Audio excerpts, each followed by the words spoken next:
Years of neglect had hurt many hospitals in Mexico. Now, during the pandemic, some patients from negligence and mistakes that doctors and nurses say can easily avoid. Is it the senseless deaths that harm doctors and nurses the most? The man who died because inexpertly nose disconnected the ventilator from him. The patient who died by septic shock because no one monitored his vital signs. People whose breathing tubes became clogged after being left in their hospital beds for hours.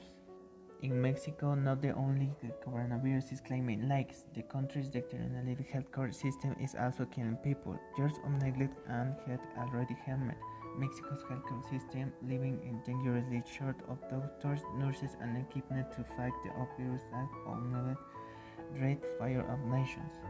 Now the pandemic has made matters worse. Some hospitals have lost half their staff to the lateness of admissions.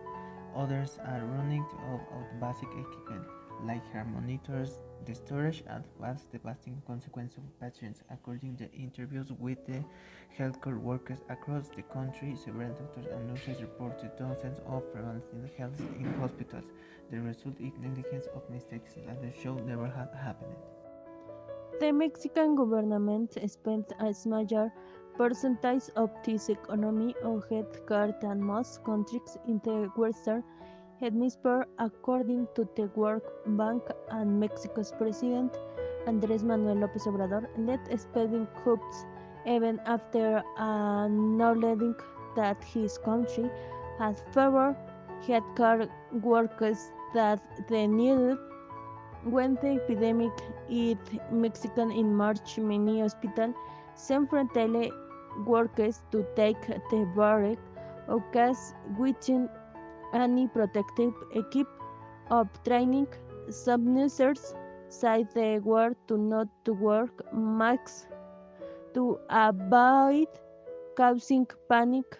Many said they work forced to buy face shields and gloves themselves.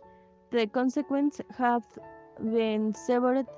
About 1 in 5 confirmed cases in Mexico correspond to health workers and Hitler propo- proposition than into the United States, Italy, or China. There is no doubt that among the most negligent people with respect to the panic are the President of Mexico, Hitler, and the Secretary of Health. We have to write about the program. Result should have thus already maintained, and unfortunately the most affected were at the bottom.